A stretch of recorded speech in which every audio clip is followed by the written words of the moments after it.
The Master Key System by Charles F. Harnell, 1912. Introduction, Part 1.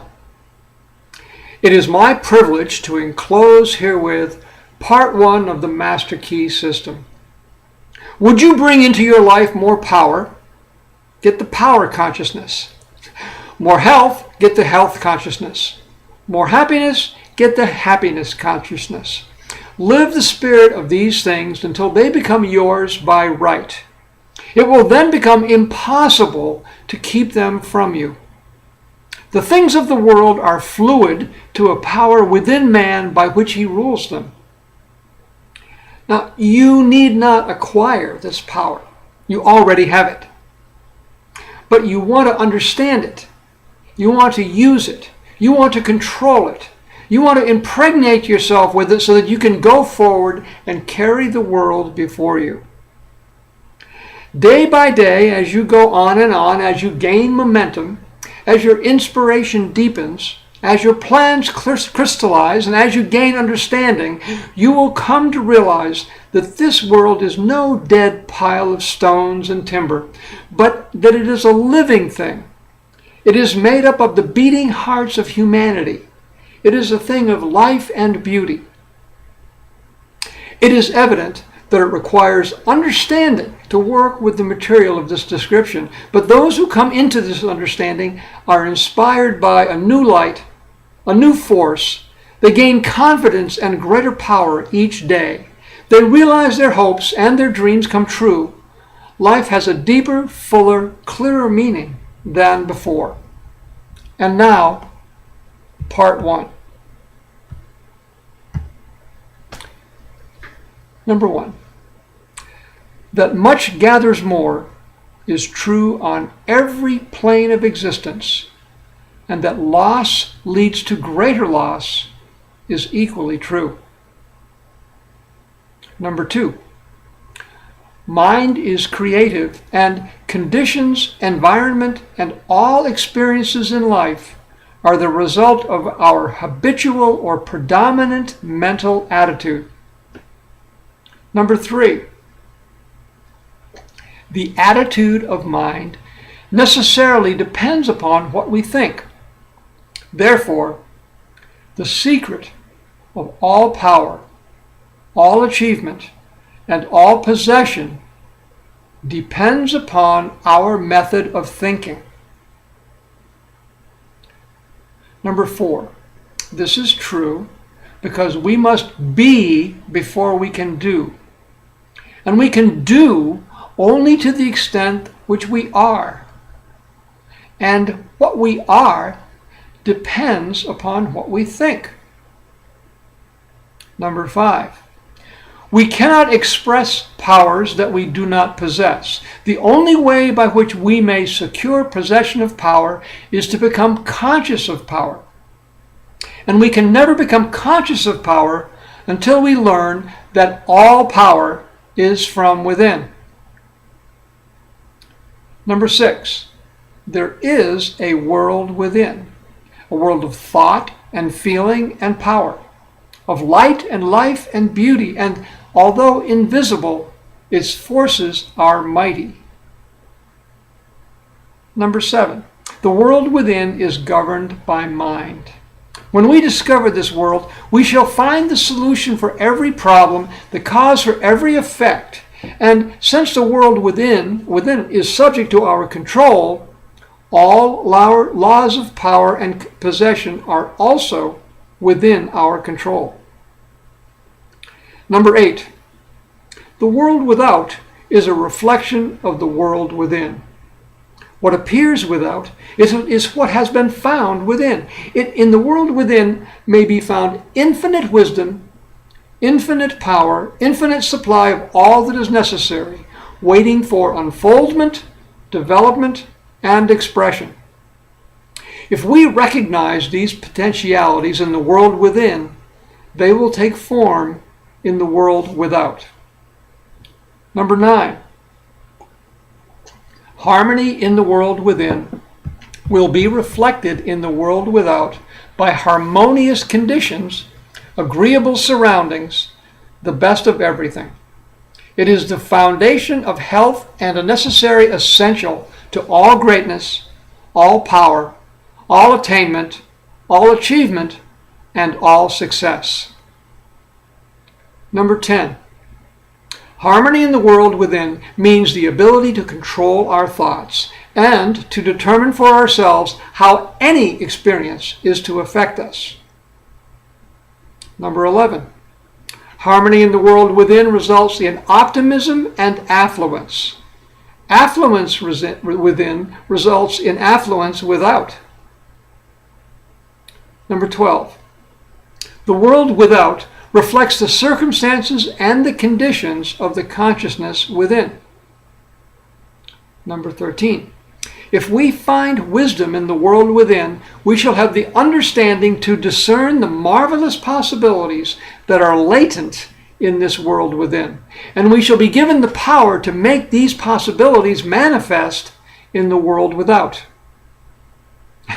Number 14. As we become conscious of the wisdom in the world within, we mentally take possession of this wisdom, and by taking mental possession, we come into actual possession of the power and wisdom necessary to bring into manifestation the essentials necessary for our most complete and harmonious development.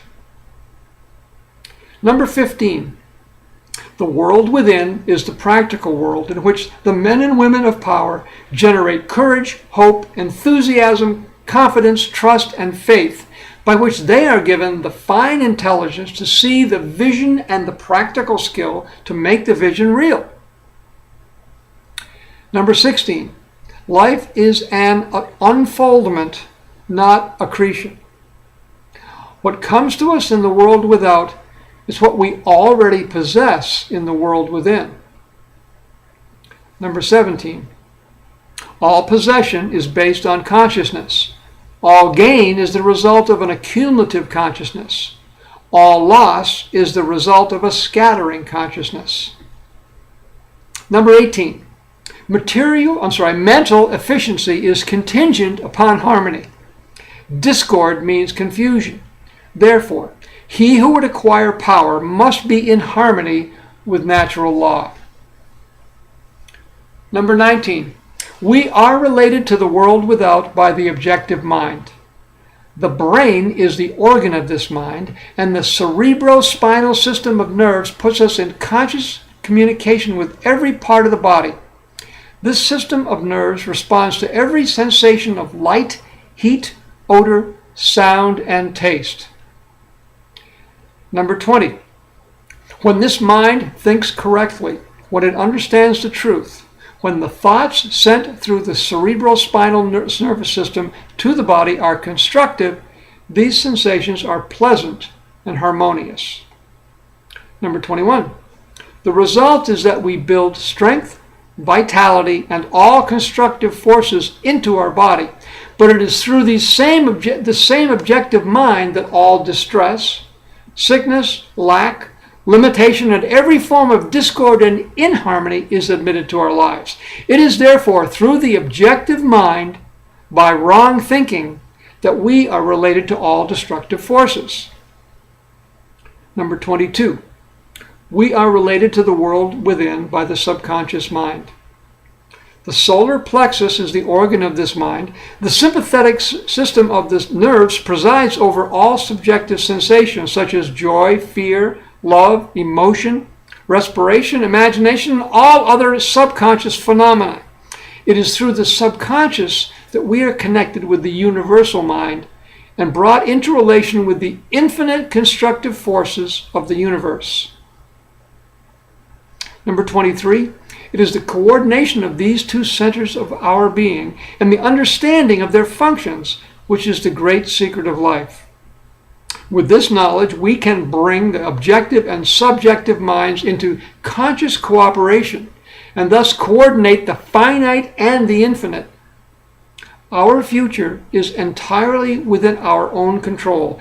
It is not at the mercy of any capricious or uncertain external power. Number 24, all agree that there is but one principle or consciousness pervading the entire universe, occupying all space, and being essentially the same in kind at every point in its reference. It is all-powerful, all wisdom, and always present. All thoughts and things are within itself. It is all in all. Number 25. There is but one consciousness in the universe able to think. And when it thinks, its thoughts become objective things to it. As this consciousness is omnipresent, it must be present within every individual. Each individual must be a manifestation of that omnipotent, omniscient, and omnipresent consciousness. Number 26. As there is only one consciousness in the universe that is able to think, it necessarily follows that your consciousness is identical with the universal consciousness, or in other words, all mind is one mind. There is no dodging this conclusion. 27. The consciousness that focuses in your brain cells is the same consciousness which focuses in the brain cells of every other individual. Each individual is but the individualization of the universal, the cosmic mind. Number 28. The universal mind is static or potential energy. It simply is. It can manifest only through the individual, and the individual can manifest only through the universal. They are one. Number 29. The ability of the individual to think is his ability to act on the universal and bring it into manifestation. Human consciousness consists only in the ability of man to think. Mind in itself is believed to be a subtle form of static energy from which arises the activities called thought, which is the dynamic phase of mind. Mind is static energy. Thought is dynamic energy, the two phases of the same thing. Thought is therefore the vibratory force formed by converting static mind into dynamic mind. Number 30.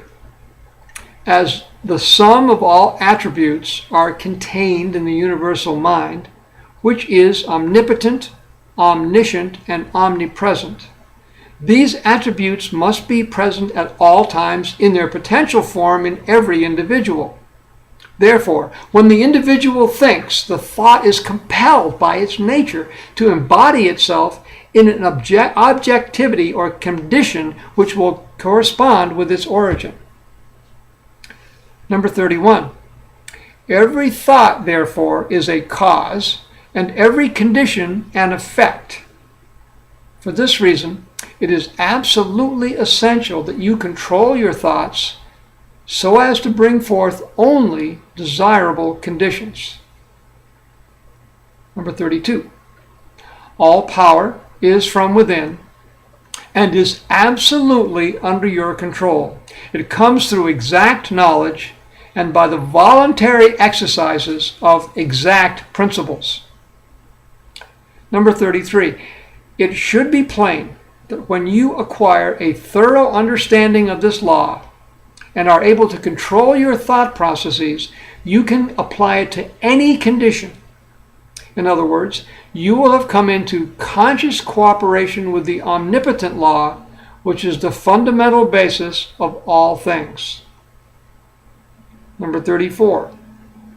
The universal mind is the life principle of every atom which is in existence. Every atom is continually striving to manifest more life. All are intelligent, and all are seeking to carry out the purpose for which they were created. Number 35. The majority of mankind lives in a world without. Few have found the world within, and yet it is the world within that makes the world without. It's therefore creative, and everything which you find in your world without has been created by you in the world within. Number 36. This system will bring you into a realization of power which will be yours when you understand this relation between the world without and the world within. The world without is the cause.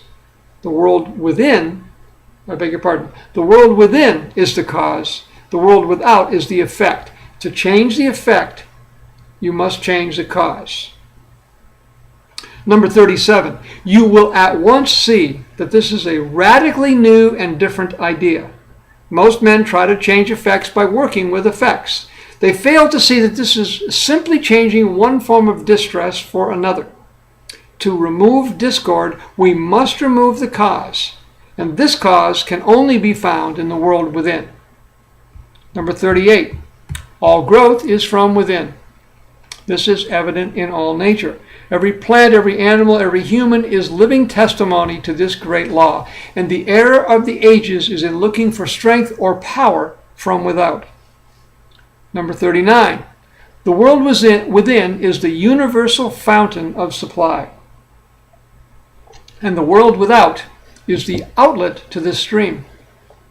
Our ability to receive depends upon our recognition of this universal fountain, this infinite energy of which each individual is an outlet, and so is one with every other individual. Number 40, recognition is a mental process. Mental action is therefore the interaction of the individual upon the universal mind, and as universal mind is the intelligence which pervades all space and animates all living things, this mental action and reaction is the law of causation. But the principle of causation does not contain or obtain in the individual, but in the universal mind. It is not an objective faculty, but a subjective process. And the results are seen in an infinite variety of conditions and experiences. Number 41. In order to express life, there must be mind. Nothing can exist without mind. Everything which exists is some manifestation of this one basic substance, from which and by which all things have been created and are continually being recreated. Number 42. We live in a fathomless sea of plastic mind substance.